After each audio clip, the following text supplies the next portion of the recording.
अस्सलाम वालेकुम मेरे भैन भ्राओ किद्दां सारे उम्मीद करने सारे बिल्कुल ठीक ठाक होवोगे। मैं भी तुहाडी दुआवां नाल बिल्कुल ठीक ठाक हाँ ते वेलकम करनी है तुहाडा सारेयां दा अपने यूट्यूब चैनल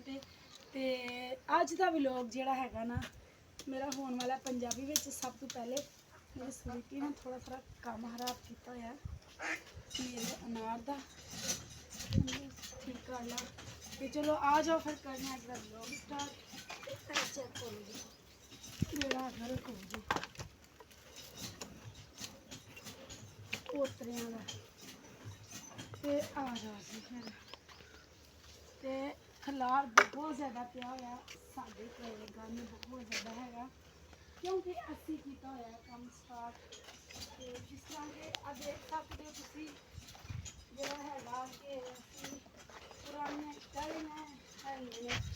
जिन्हां दे नाल असी अपने डंगरां लई इक धारा बना रहे हैं। पुराने काम ने पुराने दौर के तरीके दे नाल गारे दे नाल असी ईटा ला रहे हैं।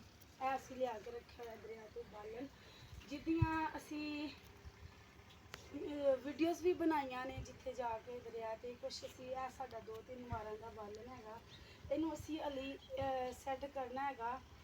ए साडी मकई पई हुई है मकई असी लियांदी सी लेकिन सुक गई सी ये भी किसी जरूरत वास्ते मैं रख लई सी ते हुण जिहड़ा हैगा ना ए मिट्टी पाई असी इनू उच्चा कीता लेकिन सब तो पहले असी दीवारा बनावांगे ते इत्थे जिहड़ा हैगा ना अपने जानवरां लई एक अलग कमरा बनावांगे ठीक है। ते मैं होण लगी सी करन अपने जुगनू दे खान पान दी तैयारी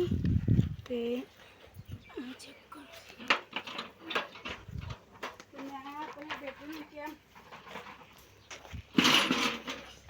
मैनूं तू पट्ठे लिया के पुत्तर दे ते फिर तू अपने काम में चला जाए क्योंकि इन्हें भी अज जाना सी किते अपनी साइकिल वगैरह सही करान। फिर इन्हें मैनूं तपदी दोपहर दे विच पट्ठे लिया के दिते ने लेकिन तंग पै गया सीगा थोड़े को छड़ दिते सो मैं कि चल फिर ठीक है भाई जिन्हें लिया दिते इन्ने बड़े इन्हां दा आपां दत्था कढ लईआं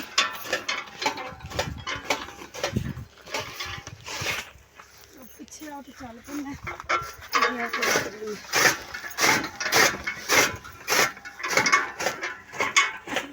रहने दो कर लेगा बाद अगली दफा भेजना आ जाए। चल ठीक है तो इस तरह दादरी थोड़ी ना रखी हुई है समझना है कहना सी बज जानी होंगी कितने रख दो इतने ना ये कुछ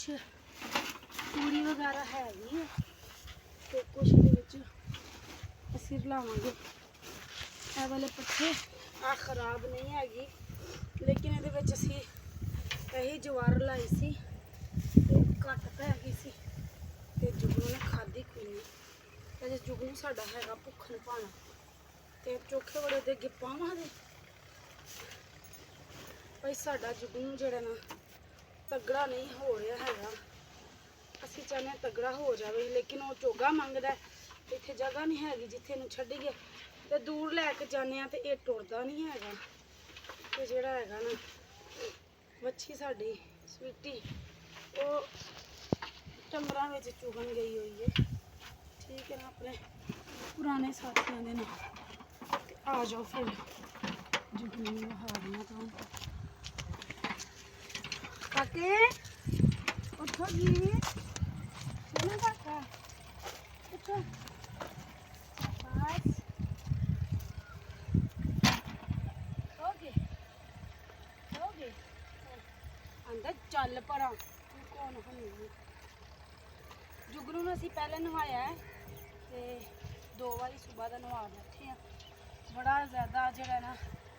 घरक रहा सी तो फिर नहाया नवा के फिर बाहर बहुत ज़्यादा तेज हवा चल रही सी असी बाहर नहाया इतने बनिया घूमने के पता नहीं की नखरे है की करना चाह रहा है तेरी मासी भावें आके सारे खा जे हैं चलो आओ फिर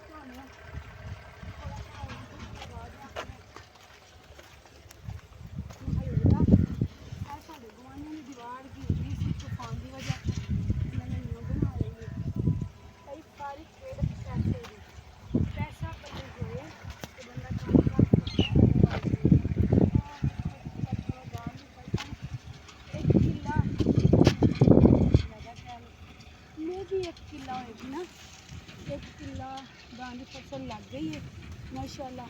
ये 2 किलो की नहीं 1 किलो लगी 1 रह ठीक है इधर लगी ये मकई ज्वार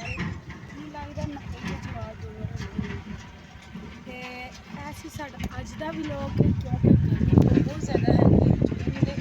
महीने में तो तुहानू पता कितनी ज़्यादा गर्मी होंदी है ते व्लॉग बहुत ज़्यादा घट बनाए जा रहे हैं जे अगर तुहानू मेरा अज का व्लॉग अच्छा लगे तो फ्रेंड्स और फैमिली नाल शेयर करो मेरा पंजाबी व्लॉग किदां दा लग्या वो भी दस्सिओ ये मैं कमेंट्स ऑन रखांगी बैड कमेंट्स कीते कभी भी नहीं ऑन करांगी